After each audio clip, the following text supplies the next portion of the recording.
महारानी ने जैसे ही अलीशा को अपना पद सौंपने का फैसला किया, उसके बाद अलीशा अब रानी अलीशा बन गई और महारानी अब बड़ी रानी बन गई। बड़ी रानी खुद भी यह नहीं जानती थी कि आखिर किंग इतनी दूर तक उन्हें मिलने क्यों आया था।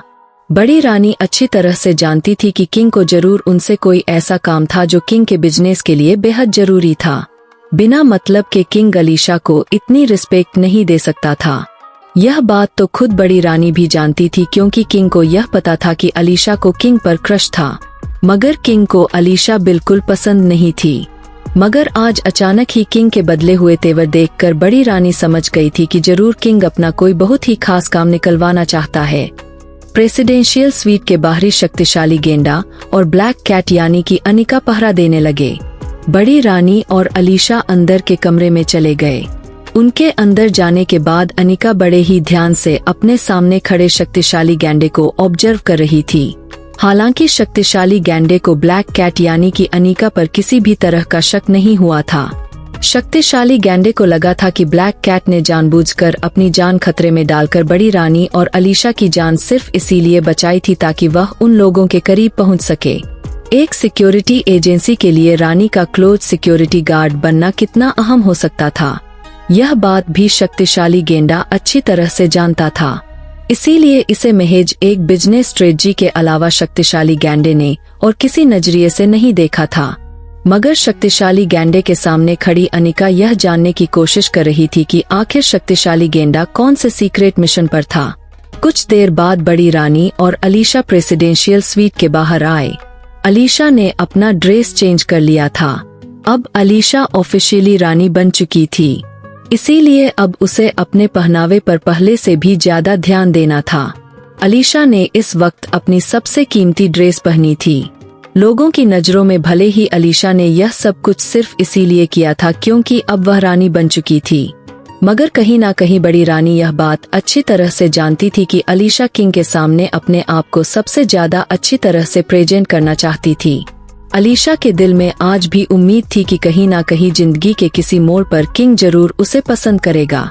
बड़ी रानी ने ब्लैक कैट और शक्तिशाली गैंडे की ओर देखकर कहा, बाकी सिक्योरिटी गार्ड को यहाँ मेरी सिक्योरिटी के लिए छोड़ जाओ और आप दोनों अलीशा के साथ मीटिंग पर जाओ। बड़ी रानी की इस बात पर शक्तिशाली गैंडे ने कहा, बड़ी रानी अभी अभी आप पर हमला हुआ है। मुझे लगता है कि हमें किंग को मीटिंग के लिए यहीं पर बुला लेना चाहिए। आखिर उसे हम इतनी एस क्यों दे रहे हैं? जैसे कि शक्तिशाली गैंडे ने यह बात कही, नई रानी यानी कि रानी अलीशा ने बड़ी बड़ी आंखों से शक्तिशाली गैंडे की ओर देखा और कहा, देखो तुम हमारे सिक्योरिटी गार्ड हो, हमारे एडवाइजर बनने की कोशिश मत करो। तुमसे जितना कहा जाता है उतना ही करो। रानी अलीशा का एटीट्यूड देखकर शक्तिशाली गेंडा समझ चुका था कि अब उसके सामने आर्गुमेंट करना बिल्कुल फिजूल था।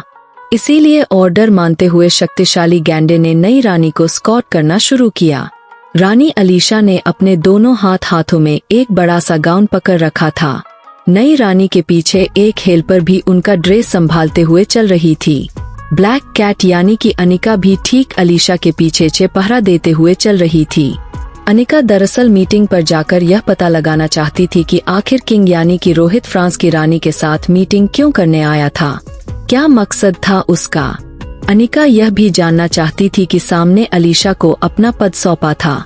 किंग ने फिर से रानी अलीशा से कहा, अब तो आप ही रानी हो, इसीलिए परमिशन भी आपसे ही लेनी होगी। मुझे रानी अलीशा बड़े ही ध्यान से किंग की बात सुनने लगी। रोहित ने अपनी बात आगे बढ़ाते हुए कहा, दरअसल कुछ दिनों बाद मैं फ्रांस आने वाला हूँ। अभी किंग ने यह कहा ही था कि रानी अलीशा ने किंग को आगे बोलने से रोकते हुए कहा, अरे फ्रांस आओगे तो तुम हमारे मेहमान बन जाओगे। हमेशा की तरह तुम महल में रह सकते हो, तुम्हें वहाँ किसी चीज की रोक टोक नहीं होगी। तुम तो अच्छी तरह से जानते हो।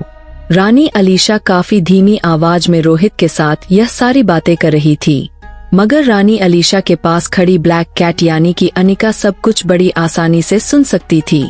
दोबारा ब्लैक कैट की ओर नजरें घुमाने के बाद रोहित ने रानी अलीशा को कुछ कहने की कोशिश की, मगर फिर से रानी अलीशा ने रोहित को रोकते हुए कहा, हमेशा की तरह तुम्हारे लिए महल में रहने का बंदोबस्त कर दिया जाएगा। रानी अलीशा बार बार हमेशा की तरह जैसे शब्दों का प्रयोग कर रही थी।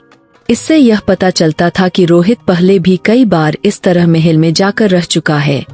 मगर सच्चाई यह थी कि आज से पहले सिर्फ 1 या 2 ही बार रोहित बड़ी रानी के महल में गया था। रोहित ने इस बार अपनी बात आगे बढ़ाते हुए कहा, दरअसल मैं अकेला नहीं आऊंगा, मेरे साथ कुछ लोग भी होंगे। रोहित की जा बात सुनने के बाद रानी अलीशा ने बड़ी ही धीमी और प्यारी आवाज में रोहित से कहा, फ्रांस में अगर तुम्हारा कोई मेहमान है तो वह हमारा भी मेहमान हुआ, राजघराने का मेहमान हुआ। तुम्हारे सारे गेस्ट को लेकर तुम महल में रह सकते हो। वैसे कितने गेस्ट है तुम्हारे?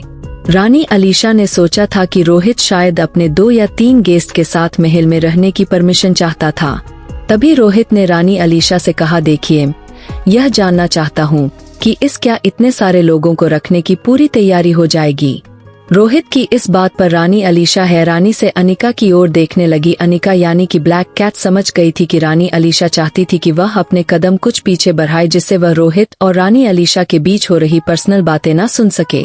अनिका ने भी 2 कदम पीछे तो लिए, मगर अभी भी वह रानी अलीशा और रोहित के बीच होने वाली सारी बातें क्लियरली सुन सकती थी।